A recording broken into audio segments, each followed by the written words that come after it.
Hello friends, കൽക്കി കണ്ടിട്ട് വന്നതിൻ്റെ ബഹളമാണ്. സത്യം പറഞ്ഞു കഴിഞ്ഞാൽ പടം കണ്ടു കഴിഞ്ഞ് ഇറങ്ങി എന്നതിനെ സാധാരണഗതി എന്തിനും പറയുന്ന അമേസിങ് ക്യാരക്ടറൊന്നുമല്ല, പക്ഷേ നമുക്കത് ഇഷ്ടപ്പെടും. നമ്മൾ പണ്ട് കണ്ട് മറന്ന ശോഭന വളരെ തീർച്ചയായിട്ടും അവസാനത്തെ 10 മിനിറ്റ് ഫൈറ്റും റെവലേഷൻസും ഇവൻ്റെ ക്ലൈമാക്സ് റിവീലിംഗ് ഷോട്ടുകൾ, അതായത് ആരാണ് പ്രഭാസം എന്ന് കാണിക്കുന്ന കുറേ സാധനങ്ങളുണ്ട്. ജീവിതത്തിൽ രക്ഷപ്പെടാത്ത ഭൈരവ എന്ന് പറയുന്ന ഒരു ബൗണ്ടി ഹണ്ടറാണ്. എന്താ എനിക്കറിയില്ല, അത് നിങ്ങൾ കണ്ട് മനസ്സിലാക്കുക. അവനും ആ ബുജ്ജി നിങ്ങളുടെ കോമ്പിനേഷൻ സിനിമകൾക്കകത്താണ് സത്യം പറഞ്ഞാൽ വൃത്തിയോടെ ഏറ്റവും കൂടുതൽ ഉണ്ടായിരിക്കുന്നത്. ഈ ദുൽഖർ സൽമാനൊക്കെ എന്തിനു വന്നെന്നുള്ളത് എനിക്കറിയത്തില്ല. എന്തിനോ വേണ്ടി പുഷ്കു 4 പ്രാവശ്യം വന്നു പോയ തലയാണ് ദുൽഖർ, അല്ല ഒരു തേങ്ങയില്ല. ദുൽഖറിന് തല വെക്കേണ്ട കാര്യമേ ഇല്ലായിരുന്നു. ദിവേക് പദക്കോൺ ശരിക്കും ഒരു മ്യൂട്ടൻ്റ് ആയിട്ട് വന്നിരിക്കുന്ന ഒരു ഇതാണ്, ഒരു ക്ലോൺ ചെയ്യപ്പെട്ടിരിക്കുന്ന ഒരു സ്ത്രീയാണ്. അങ്ങനെയാണ് അത് ഉണ്ടായിരിക്കുന്നത്. അപ്പം പുള്ളിക്കാരുടെ ഒറിജിനൽ ടൈറ്റിൽ നെയിം എന്ന് പറയുന്നത്, അത് കോഡ് നെയിം എന്ന് പറയുന്നത് SUM80 സും 80 എന്നാണ്. അപ്പോൾ സും 80 നമ്മൾ ആദ്യം മുതൽ കേൾക്കുമ്പോഴേ നമുക്കറിയാം ഈ കഥാപാത്രത്തിൽ എന്നെ പേരിടാൻ പോലെ കുറച്ച് കഴിയുമ്പോൾ സുമതി, അയ്യോ അങ്ങനെ തന്നെ ഒരു മാറ്റമില്ല, സുമതി, അയ്യോ ക്രിഞ്ച് എന്ന് പറഞ്ഞാൽ ക്രിഞ്ചോട് ക്രിഞ്ച്. കേരളത്തിലെ ഉണ്ണിമൂന്നിൻ്റെ കാര്യം പറഞ്ഞു വരാം. നല്ല മസിലുണ്ട്, കാണാൻ നല്ല ബോഡിയുണ്ട്, കാണാൻ നല്ല സൗന്ദര്യമുണ്ട്, ഇഷ്ടംപോലെ കാശുമുണ്ട്. എന്താണ് അവൻ്റെ കുഴപ്പമെന്ന് ചോദിച്ചിരിക്കുന്നത് നമുക്കറിയത്തില്ല. എൻ്റെ പൊന്നോ, ഈ പടത്തിലുള്ള കുഴപ്പം പറയാൻ നമ്മൾ ആളല്ല. ഒന്നും പറയാൻ വയ്യാത്ത അവസരമായിരുന്നുകൊണ്ടാണ് ഇത്ര നല്ല രീതിയിൽ സ്വസ്ഥമായിട്ട് ചായ കുടിച്ച് വീട്ടിൽ നിന്ന് പറയുന്നത്. പടം കൽക്കി 2898 AD, അതായത് നമ്മളിനി ഒരു അടുത്ത 800 വർഷം കഴിഞ്ഞിട്ടുള്ള ജീവിതം എങ്ങനെയുണ്ട് എന്നുള്ളതാണ് പറയാൻ പോകുന്നത്. പടം തുടങ്ങുന്നത് കട്ട ക്ലാസ് ആയിട്ടാണ്. ഇൻട്രോ മുതൽ നമ്മൾ ആദ്യത്തെ കുറച്ച് കാലം നമ്മൾ കണ്ടു കഴിയുമ്പോൾ നമ്മൾ എൻ്റെ പൊന്നു എല്ലാ സാധനമാണ് അത്ര കിട്ടുമായിട്ടാണ്. ഒരു ഹോളിവുഡ് ലെവൽ തോച്ചു പോകുന്ന ലെവലിലാണ് ആനിമേഷൻസ് ആയിക്കോട്ടെ VFX ആയിക്കോട്ടെ വരുന്നതല്ല. ആദ്യത്തെ കുറച്ച് നേരം നമുക്കതിനകത്തൊരു കുറ്റവും പറയാനില്ല. എങ്ങനെ മഹാഭാരത യുദ്ധത്തിനകത്തുനിന്ന് അർജുനൻ്റെ തേരാളിയായിരുന്ന കൃഷ്ണൻ ഈ മഹാഭാരത യുദ്ധം ജയിക്കുന്ന ഒരു ചതിയിലൂടെയാണ്. അശ്വത്ഥാത്മ എന്ന ആന മരിച്ചു, ആന ചെരിഞ്ഞു എന്നുള്ള വാചകത്തെ, ആന എന്നുള്ള വാചകം വളരെ മൈൽഡായിട്ടും ആരും കേൾക്കാതെ പറഞ്ഞ് തോൽപ്പിക്കപ്പെടുകയാണ് ചെയ്യുന്നത്. അത് തോൽപ്പിക്കാൻ വയ്യാത്തൊരു മനുഷ്യനെ, നിങ്ങളുടെ മകനായിട്ടുള്ള അശ്വത്ഥാത്മ മരിച്ചു, അത് ദ്രോണാചാര്യയുടെ മകനാണ്. അപ്പം ഈ പുള്ളിയെ നേരിട്ട് തോൽപ്പിക്കാൻ പറ്റത്തില്ല. പുള്ളി അത്ര അതിമാനുഷ്യനായിട്ടുള്ളൊരു പോരാളിയാണ് പുള്ളി. പക്ഷെ മകൻ മരിച്ചു എന്ന് കേൾക്കുന്ന ഷോക്കിലാണ് പുള്ളിയിൽ നിന്ന് കൈവിട്ട് പോകുന്ന സംഭവം. ശരിക്കും അശ്വത്ഥാത്മ മരിച്ചിട്ടില്ലായിരുന്നു. ആ അശ്വത്ഥാത്മയാണ് ഇതിനകത്തെ കഥാപാത്രം. അവന് കിട്ടുന്ന ശാപമാണ് നീ മരിക്കില്ല, നീ യുഗങ്ങളോളം ജീവിക്കും, എല്ലാ മുറിവുകളും എല്ലാ പാപവും പേർന്ന് യുഗങ്ങളോളം ജീവിക്കും, ശേഷം ഞാൻ വരും. അത് കൃഷ്ണൻ പറയുവാണ്, ശേഷം ഞാൻ വരും. ആ യുഗത്തിനകത്ത് ഞാൻ ആ അവതാരപ്രവിയായിട്ട് വരുമ്പം ഗർഭത്തിലിരിക്കുന്ന എന്നെ സംരക്ഷിക്കാൻ വേണ്ടിയുള്ള ദൗത്യമാണ് നിനക്ക് ഉള്ളത്. അന്ന് വരെ നീ ഇങ്ങനെ നീറി ഒടുങ്ങി ജീവിക്കും. അതാണ് ശാപം. പെർഫെക്റ്റാണ്, നല്ല രസമായിട്ടാണ് കഥ അവിടെ വരെ പോകുന്നത്, ഒരു കുഴപ്പമില്ല അത്. അത് കഴിഞ്ഞ് എങ്ങനെയാണ് ഈ മഹാഭാരത കാലഘട്ടത്തിൽ നിന്ന് ഈ പറഞ്ഞ ഹിറ്റ്ലർ, ഈ പറഞ്ഞ സ്വാതന്ത്ര്യ സമരങ്ങൾ, വിയറ്റ്നാം യുദ്ധം, ഓഷ്വിറ്റ്സ് ക്യാമ്പുകൾ, അങ്ങനത്തെ പല സംഭവങ്ങളിൽ കൂടെ കയറി ഇറങ്ങി പോകുന്ന ഒരു മനോഹരമായിട്ടുള്ളൊരു ലിങ്കുണ്ട്. നല്ല ക്ലീനായിട്ട് നമുക്കത് മനസ്സിലാവുകയും ചെയ്യും. എത്ര മനോഹരമായിട്ടാണ് യുഗങ്ങൾ കയറി മനുഷ്യന് ഇത്രയും നാൾ കടന്നു പോയത് നമുക്ക് പിടികിട്ടും. ശേഷം എൻ്റെ പൊന്നോ പ്രഭാസ് വരുന്നു. ഇയാൾക്ക് എനിക്കിപ്പോൾ സത്യമായി ഇഷ്ടമുള്ള നടനാണ്. നമ്മുടെ കേരളത്തിലെ ഉണ്ണിമൂന്നിൻ്റെ കാര്യം പറഞ്ഞു തരാം. നല്ല മസിലുണ്ട്, കാണാൻ നല്ല ബോഡിയുണ്ട്, കാണാൻ നല്ല സൗന്ദര്യമുണ്ട്, ഇഷ്ടംപോലെ കാശുമുണ്ട്. എന്താണ് അവൻ്റെ കുഴപ്പമെന്ന് ചോദിച്ചിരിക്കുന്നത് നമുക്കറിയത്തില്ല. എൻ്റെ പൊന്നോ, ഈ പടത്തിലുള്ള കുഴപ്പം പറയാൻ നമ്മൾ ആളല്ല. ഇതല്ല ഇവിടെ കുറേ പടമുണ്ട്, രാധേശ, സഹോ, ഇങ്ങനെ കുറേ പടങ്ങൾ കൊണ്ട് കഴിഞ്ഞതിൻ്റെ അനുഭവത്തിൽ പറയുവാണ്. എന്ത് തേങ്ങയാണ് പുള്ളി കാണിക്കുന്നത് എനിക്കറിയില്ല. വന്ന് കയറി ഫസ്റ്റ് ഹാഫ് മുഴുവൻ ചളി എന്ന് പറഞ്ഞാൽ ചളിയോട് ചളി, ഇങ്ങനെ ചെളി പറഞ്ഞ് അല്ലെ ചെളി കോമഡി കാണിച്ച് എങ്ങനെ ഒരു മനുഷ്യന് ഇങ്ങനെ ഈ ഫീൽഡിൽ പിടിച്ച് കയറിയിരിക്കില്ല. ഒന്നുകിൽ വീട്ടിൽ കാശുണ്ടായിരിക്കും, അല്ലെ അവൻ അതുപോലെ കാശ് പമ്പ് ചെയ്ത് ഇൻഡസ്ട്രിക്ക് നടക്കുന്നുണ്ടായിരിക്കും. ഇത്രയും പടം നിരത്തി പൊട്ടിയിട്ടും വീണ്ടും പുള്ളിക്ക് പടം കിട്ടുന്നുണ്ട്. എല്ലാ പടത്തിനും ഒടുക്കത്തെ സ്റ്റാർ വാല്യൂ. 600 കോടിക്ക് കാർട്ടൂൺ പടം എടുത്തു വെച്ചിരിക്കുന്നത് ഞാൻ പറയത്തുള്ളൂ. ആ കാർട്ടൂൺ പടം ഇങ്ങനെ കേൾക്കണം. നമ്മൾ ഇംഗ്ലീഷിനകത്ത് മാഡ് മാക്സ് ഫ്യൂറി, പിന്നെന്തുവാ ഈവൻ സ്റ്റാർ വാഴ്സ്, അങ്ങനെ കുറച്ച് പടങ്ങളുണ്ട്. അതായത് ഒരു ഡിസ്റ്റോപ്പിയൻ കാലഘട്ടം, നമുക്ക് ഒരു പോസ്റ്റ് അപ്പോക്കലിപ്റ്റിക് ആയിട്ടുള്ള കാലഘട്ടത്തിനകത്ത് ഒരു ഭൂമി ഇല്ലാതായി കഴിഞ്ഞ് ആ കാലഘട്ടത്തിനകത്ത് ജോഗ്രഫിക്കകത്ത് നിന്നുകൊണ്ട് മനുഷ്യൻ എങ്ങനെ സ്വയം ഡെവലപ്പ് ആകാൻ ശ്രമിക്കുന്നു, അല്ലെ സസ്റ്റെയിൻ ചെയ്യാൻ, സർവൈവ് ചെയ്യാൻ ശ്രമിക്കുന്നു എന്ന് കാണിക്കുന്ന കാലഘട്ടം. ആ കാലഘട്ടത്തിലെ മനുഷ്യൻ്റെ വിശ്വാസമില്ലായ്മയും പരസ്പരമുള്ള യുദ്ധങ്ങളും സർവൈവലിന് വേണ്ടിയുള്ള പോരാട്ടങ്ങളൊക്കെയാണ് ഈ പടത്തിൻ്റെ കഥയെന്ന് പറയുന്നത്. അതിനെ മനോഹരമായിട്ട് ഹിന്ദുയിസമായിട്ട് ലിങ്ക് ചെയ്തിട്ടാണ് ഈ കാണുന്നത്. ഇത്രയേ ഉള്ളൂ ഈ പടത്തിൻ്റെ കഥ. അതാണ് കൽക്കി. ഒട്ടുക്കത്തെ കാസ്റ്റിംഗാണ്. 600 കോടിക്കകത്ത് ഈ പ്രഭാസിൻ്റെ മാത്രം ശമ്പളം കൊടുത്തത് 150 കോടിയാണ് പറഞ്ഞത്. എന്ത് കണ്ടിട്ടാണെന്ന് അറിയത്തില്ല.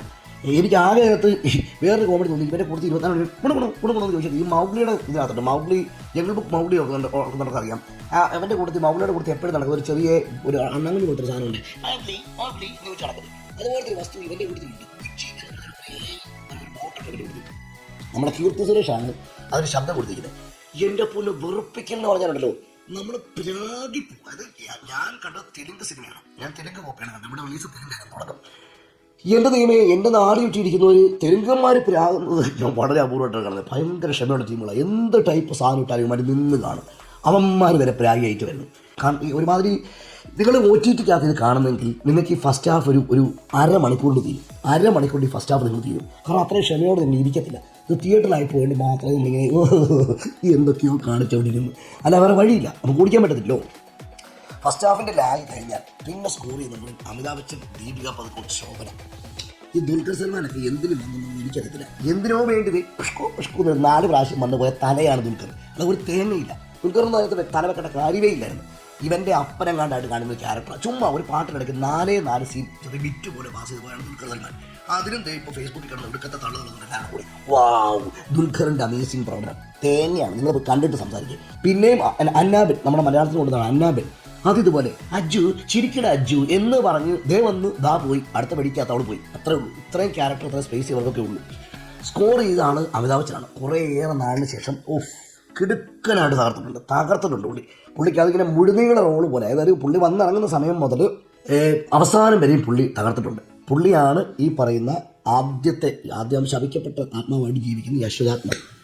അതാണ് അമിതാഭ് ബച്ചൻ. അയാൾ അടിപൊളിയായിട്ട് കേട്ടോ. പുള്ളിയുടെ പ്രായത്തിനും പുള്ളിയുടെ ആ ലെവലിനും ഗാംഭീര്യത്തിനും പറ്റിയ രൂപവും പെരുമാറ്റവും ആക്ഷൻസുമാണ് പുള്ളിയുടെ. അടിപൊളിയാണ്. പിന്നെ എടുത്തു പറയാൻ പറ്റുന്ന റോളെന്ന് പറയുന്നത് ദീപിക പദക്കോണാണ്. Deepika Padukone is the expected mother എന്നുള്ള കൺസെപ്റ്റാണ്. കൊറിയൻ സിനിമകൾക്കകത്ത് ദ മദർ എന്നൊരു കൺസെപ്റ്റ് ഉണ്ട്. ജൂഷ് ഈ മിത്തോളജിക്കകത്ത് ഇങ്ങനത്തെ പരിപാടിയുണ്ട്, കാത്തിരിക്കുന്ന അമ്മ.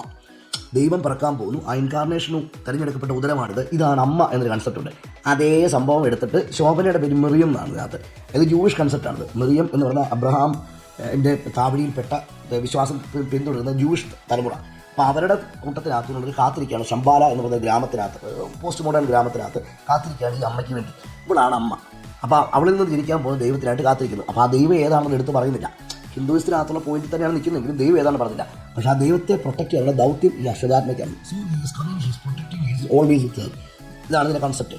ട്വിസ്റ്റ് വരുന്നത് ഏറ്റവും സത്യം പറഞ്ഞാൽ ഏറ്റവും അവസാനത്തെ 10 മിനിറ്റ് കിടുവാണ്. തീർച്ചയായിട്ടും അവസാനത്തെ 10 മിനിറ്റ് ഫൈറ്റും റെവലേഷൻസും ഇവൻ്റെ ക്ലൈമാക്സ് റിവീലിംഗ് ഷോട്ടുകൾ. അതായത് ആരാണ് പ്രഭാസ് എന്ന് കാണിക്കുന്ന കുറേ സാധനങ്ങളുണ്ട്.